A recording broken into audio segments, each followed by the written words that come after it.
Hi hello welcome to Sripriya's kitchens. இதுக்கு நம்ம என்ன பார்க்க போகிறோம்னா மாவிளக்கு போடுறது எப்படின்னு தான் பார்க்க போகிறோம்.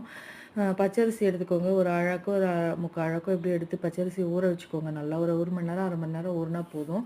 அதுக்கப்புறமா அதை எடுத்து நல்லா தண்ணியை வடிகட்டி வச்சுக்கோங்க. வடிகட்டிட்டு மிக்ஸி ஜாரில் போட்டுட்டு 2 ஏலக்காய் போட்டு நல்லா பவுடர் பண்ணிக்கோங்க. ரொம்பலாம் பார்த்து பார்த்து ஜலிச்சிலாம் வைக்க வேண்டியதில்லை, பவுடராக பண்ணிக்கோங்க. பண்ணிவிட்டு அதில் வெல்லத்தை நல்லா நான் திருவி போட்டுட்டு கொஞ்சமாக போட்டுக்கோங்க. வெல்லம் ரொம்ப அதிகமாக போட்டிங்கன்னா நீத்திரும். நம்ம கையில் இருக்கிற சூட்டுக்கே அது வந்து நல்லா மெல்ட் ஆகி அது பால் மாதிரி ரவுண்டாக உருண்டு வந்துடும். தண்ணியெல்லாம் ஊற்றுனீங்கன்னா ஃபுல்லாக லிக்விட் ஆகிடும், பாயாசம் ஆகிடும், அப்புறம் விளக்கே வராது.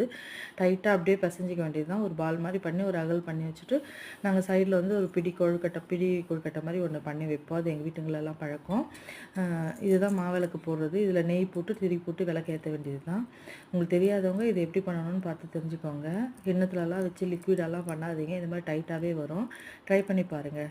உங்களுக்கு பிடிச்சிருந்தால் லைக் பண்ணுங்கள். தேங்க்யூ.